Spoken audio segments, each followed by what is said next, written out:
Ajay Shrivastava, there is recovery in banks and there is slowdown in autos. The recovery in banks was anticipated, but the slowdown in autos and consumer is something markets were not prepared for. So are we looking at a serious downturn and a serious reboot in the composition of the market? Okay, one of course is I think most people were apprehending that this slowdown is going to get really worse, and so domestically, but the key question was what is the relationship to the slowdown to the stock prices. I think that was the conundrum was. It's not the people not apprehending that on the streets it was very clear, palpable that the dealers were not able to push goods, and that's across the segment. It's government, consumer. If you look at the results of Shoppers Stop, even you said banking recovery. Even you look at the bank results, Q on Q, there is a very clear slowdown. All the NBFCs are by and large flat. Most banks are flat. So growth is across the board kind of tapering off, or it's already on the very big slowdown. Somebody said 8 years slowdown, whatever it is.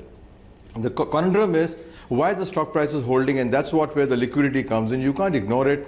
That global liquidity is holding this market up, is propping it up in a big time, and also there's enough liquidity coming in, away from the stock market is also your private equity space. You see the kind of deals happening, the money flow into India, which is what is holding. So this is a market of liquidity, and we may well be assured the fact that economic slowdown may not fully reflect in the share prices. That doesn't give comfort to the investor, but it's at least some salve, a balm of kind of a salve on this whole thing, that listen, things are not going to turn turbulent in the stock market till liquidity keeps coming in.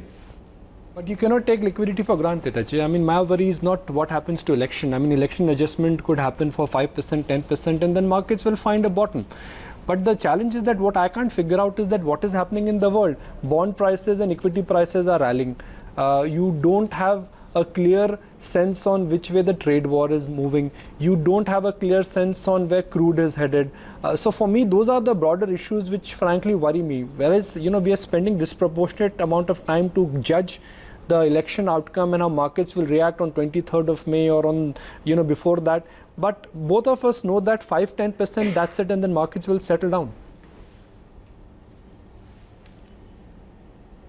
Of course, I would wonder even that kind of reaction would come in the market on the election day, because by which time 2-3 variables start to come into place. One is the drought situation in the economy, and another 20 days will be very clear as to where the monsoon is going and what's happening in the major parts of India which are under severe drought crisis. I think that will become clear. What will also become clear is the economic trends. If April, we may feel a little buoyant with the GST for March 31st because everybody sells whatever he can on March 31st. But April could be a big dampener. So I would tend to believe that this is the time to remain where we are. If taking too hard calls of exiting, etc., like some sectors, what do you do with a sector like auto? If you're already down in the dumps with all the share prices where they are, one choice is you exit and hope that you'll recover, come back later.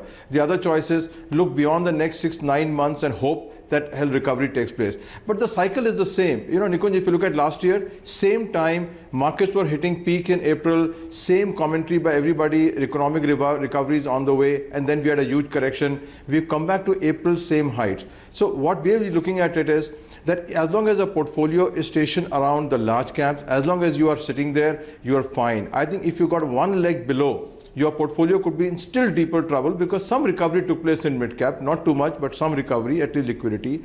And if you have not used that cleverly, I think you could be asking for serious damage to your portfolio even in the current year. Last year was bad enough, this year could be as severe. Okay, so not very encouraging, the bigger picture there, but just to focus on some of the sectors where we're perhaps seeing some action, Ajay, despite the current context.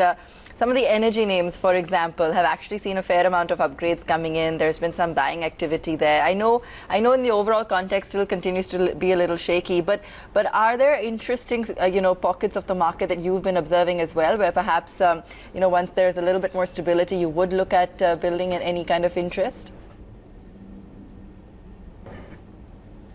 Of course, dividend-paying stocks, I think that's a wonderful place to be. You have some commodity stocks quoting below the book value of the stock with zero debt and give a dividend yield effectively of about 8 to 10%. that's a wonderfully safe place to be, because even if the share price collapses by another 10-20%, you have enough scope to recover the money back and be in a stable platform, plus get tax-free dividend income year on year. So I think there are big pockets of metal companies, energy companies, which have got a very good dividend paying potential. I think you can be there. Yeah, lots of them are PSUs, so if you don't like PSUs, I'm sorry, there are not much you can do there. That's one segment. I think you've seen aviation remains to be a good place to be, because no matter what happens to oil, you will not get a new player coming back. You know, you said about Jet Airways, that revival is almost impossible now. So I don't know. So you will see aviation is a safe place to be. There's no problem at all. You've seen chemical companies, you know, with the China downturn, the API manufacturers of pharma, they're having a good time because Chinese have dropped supplies dramatically. So Indian API manufacturers have got a very good run on the profit at this point of time. So that segment has done well. So I think there are pockets of these segments which are doing well. And as we all said, you know, in the consumer space, the top-notch dogs are going to do very well, because the bottom is falling out in terms of the smaller players. Competition is gone, so that should do well.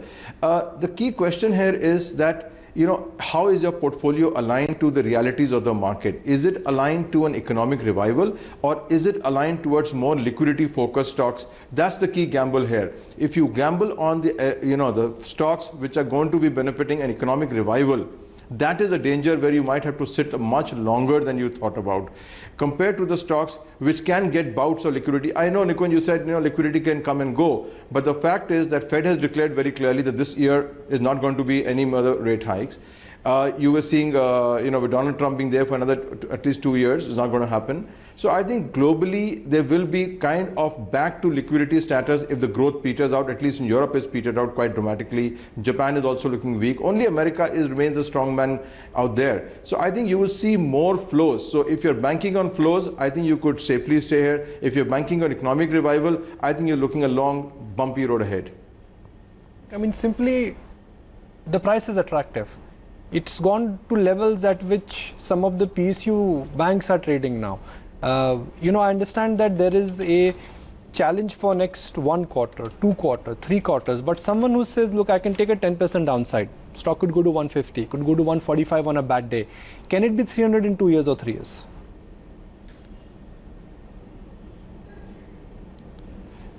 I think you're talking about Yes Bank, right? That's right. Yeah, that's the reaction, Ajay, I get when I say Yes Bank. Yes People don't Bank respond is a only. play which unfortunately...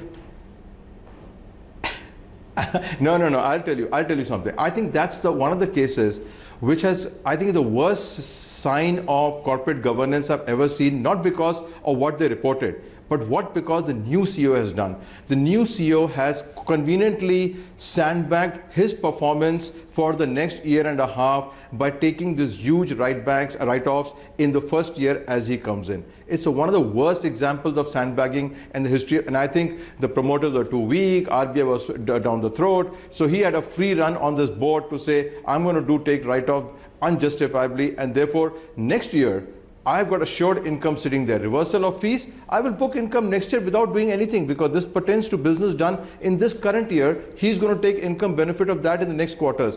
So I think the issue in Yes Bank is, gamble is, how long will this facade continue in terms of this leadership, because this leadership is not going to give you returns. So it can take a year, it can take 2 years, the stock will not double. If there is something like what happened in Infosys, a movement towards new leadership, I think you can bet that this Yes Bank stock can double, but not under this leadership, which starts on a very, very questionable exercise of writing off to take future incomes and take benefit of that. I think that is what is clouding this stock today. And you know, once you come with that mindset, you automatically seal the fate of the stock. So if I were an investor, I'm a very small investor in the stock now, luckily we are very small, okay, I would not tend to wager my money on this kind of leadership. Banking is all about leadership. So I would not, in a scenario where economic pie is shrinking, how will this man compete when his mindset is, let me take some income from this year to next year so I can do a profitable exercise, show my results great. It doesn't work. If Infosys 2 happens here and a leadership change happens, yes, this stock can do it because a wonderfully good bank. But if this leadership continues, I doubt very much people will see doubling of money. Ajay, but you know, there's another way of looking at it, that he's getting the poison out of the system, getting it out, all out in one go, and starting off afresh on a clean slate. Okay, I'll question to you one thing. Sure. Fee income being booked on loan is a non-refundable fee income even if the loan gets repaid next morning. It's an income book. Every bank books it in the year. It has been done all these years. If you wanted to change the practice to say, I want to amortize the fees over the loan, you start the practice on your watch. Say from April 1, I will start amortizing the loans. Why do you write back the fees for the past year and therefore you can book that income in the next year? That's not poison. That is sandbagging. Fair point. Let's talk about lighter things, Ajay. What have you been catching up on? Game of Thrones or Avengers? Oh man, and the Game of Thrones is my favorite. First episode disappointing, but the war was excellent. Yeah. I think, but Indian political wars could, I think, take a, is doing a lot better in terms of excitement than that show at least. Really? I mean, Arya killing the Night King, nothing can be more exciting than that. So what do you buy, PVR or United Spirits to keep all these shockers absorbed? There you are, you have got my two weak spots. I can't help it. And I love it because I love it absolutely because when you want to forget all the misery of this market, when Nikunj has given all the bad news saying liquidity in and out, you go back for a tipple and then you go and see the end game and you say, but this is not the end game, more will follow. So, it's unbelievable that the most obvious pleasures of life are the best stocks to have also. But do you really believe that even from these levels, Ajay, because these are stocks which have not fallen at all, there's still money to be made in the next 1 to 2 years? Okay, I don't know about 1 year, 2 years, but I certainly know that at the end of the third year, if both of us are stocking, this stock will be most of the stock. I'm not recommending, please, it's not recommendation. My belief that it will be at least 3 times what it is today. And quite simply, because they have not even touched less than 10% or 15% geographical India. Surely in purchasing power, they're touching a lot more people. But I think in pure geographical spread, there's nowhere there, I think, compared to where the potential is. I think we are talking of India with 10,000, 20,000, 30,000 screens of each company. I think we're talking of an India where, if you look at what's happened in Delhi experiment, where Connaught Place got 80 bars open in last 3 years. I think you're looking at, if you look at the progressive India, liquor consumption and cinema consumption have not even been started. We're not even started. It's just the beginning. So 3 to 5 year perspective, I think you'll have phenomenal returns on your capital employed on a guaranteed basis. No matter what happens, the tipple will be on the table irrespective of the stock market. The worse it gets, the more will be consumed. Fair enough. I think we've got Ajay's view pretty much sorted there. Let's just take a look at the index and just see how we're faring right now. And as of now, pretty much flat. I mean, Nifty's down almost 0.4% as we see it at this point of time. Let's also just take a look at where some of that weakness is coming from. Tata Motors, Hindalco, Eicher, Maruti, all of them. Even TCS is actually down by 1.5%, as is an Infosys. So the entire pack is actually looking weak. Ajay, I mean, I think we've discussed this, but, in detail, but, some respite coming in on an Airtel, Infratel. There was some news this morning again of bidding or tower assets, so on and so forth. We've all been talking about the telecom story in detail.